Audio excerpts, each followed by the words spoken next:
हवेली का भूत भाग 4 में आप सभी लोगों का स्वागत है। तो गाइज, वीडियो शुरू करने से पहले वीडियो को लाइक कीजिए और चैनल को सब्सक्राइब कीजिए। गौरा की कुर्सी जमीन पे गिरते देख सुमन जी बेहोश हो जाती हैं और जब उनको होश आता है तब वह अपने कमरे में थी और शाम का वक्त हो रहा था। वो दौड़ के गौरा के कमरे में आई तो देखा गौरा बिल्कुल ठीक है और सो रही है। वो गौरा के सिरहाने बैठ के गौरा के हाथ और चेहरे को टटोलती है पर उन्हें कोई चोट का निशान नहीं दिखता है। उनके स्पर्श से गौरा जाग जाती है और कहती है, क्या माँ आप यहाँ क्या कर रही है? उठ गई सो के? सुमन जी हड़बड़ाते हुए, वो तू ठीक है? वो तेरी चोट क्या हुआ था तुझे? हाँ माँ मैं बिल्कुल ठीक हूँ। मुझे क्या हुआ, आज थोड़ा देर कॉलेज से आ पाई और देखा आप अपने कमरे में आराम से सो रही थी तो मैंने आपको डिस्टर्ब नहीं किया और आके अपने कमरे में सो गई। आप भी माँ न जाने क्या सपने देखती हैं, गौरा हंस के बोली। सुमन जी अच्छे से जानती थी कि इस बार उन्हें कोई भ्रम नहीं हुआ। वो डर पर खुद को संभालते हुए, अच्छा तेरे पापा आते होंगे, मैं चाय बनाने जाती हूँ, थोड़ी देर में तू भी आ जाना। सुमन जी कमरे से निकलती तभी उन्हें राहुल कमरे से बाहर खड़ा दिखता। वो डरा हुआ था। अब सुमन जी समझ जाती है कि कोई न कोई बड़ी बात है। वो राहुल से पूछती है, क्या हुआ राहुल, तुम यहाँ क्या कर रहे हो? राहुल चुपचाप इशारा करके उन्हें अपने कमरे में ले जाता है और बोलता है, दीदी दीदी नहीं है, कोई और है।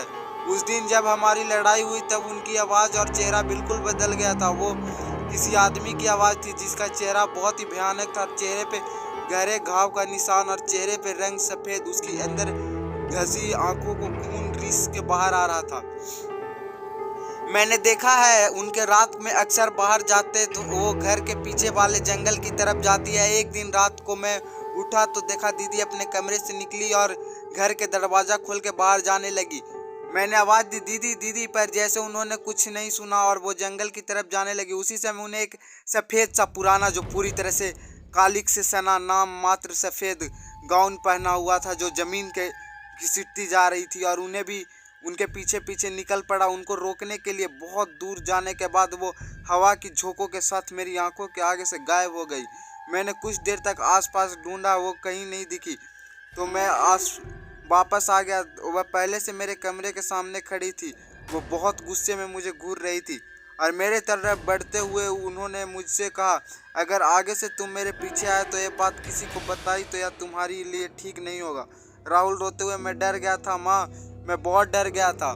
राहुल माँ को गले लगाकर रोने लगा। माँ ने राहुल को चुप कराया और बोली, तुम्हें कुछ नहीं हो सकता मेरे होते हुए। सुमन जी मन में सोचती है, कुछ तो बहुत गलत हो रहा है जिसका जल्द से जल्द पता लगाना होगा, नहीं तो मेरे बच्चों पे कहीं कोई बड़ी मुसीबत ना आ पड़े। इसमें मेरी मदद मिस मारिया ही कर सकती है और कल सुबह सोते ही मैं उनसे मिल आऊँगी। अगले दिन सुबह सोते ही पति और बच्चे के जाने के बाद सुमन जी मिस मारिया के घर जाती है और उनको सारी बात बताती है। मिस मारिया, ओह नो, मैंने तो आपको पहले ही बोला था गौरा को कुछ हुआ है। एक तांत्रिक बाबा मैं जानती हूँ, वो बहुत सिद्ध है, वो हमारी मदद कर सकते हैं। सुमन जी, क्या कहा आपने? तांत्रिक बाबा ने? नहीं, कुछ और नहीं कर सकते? मिस मारिया, आप विश्वास रखिए, बहुत प्रभावशाली बाबा है, बहुत सुना है उनके बारे में और वो यही बांस वाले भैरव मंदिर में रहते हैं के पीछे आप कहिए तो कल सुबह ही एक बार उनसे मिल आके आते हैं और उनको अपनी परेशानी बताती है। भगवान ने चाहा तो सब ठीक हो जाएगा। आगे जानने के लिए चैनल को सब्सक्राइब कर लीजिए।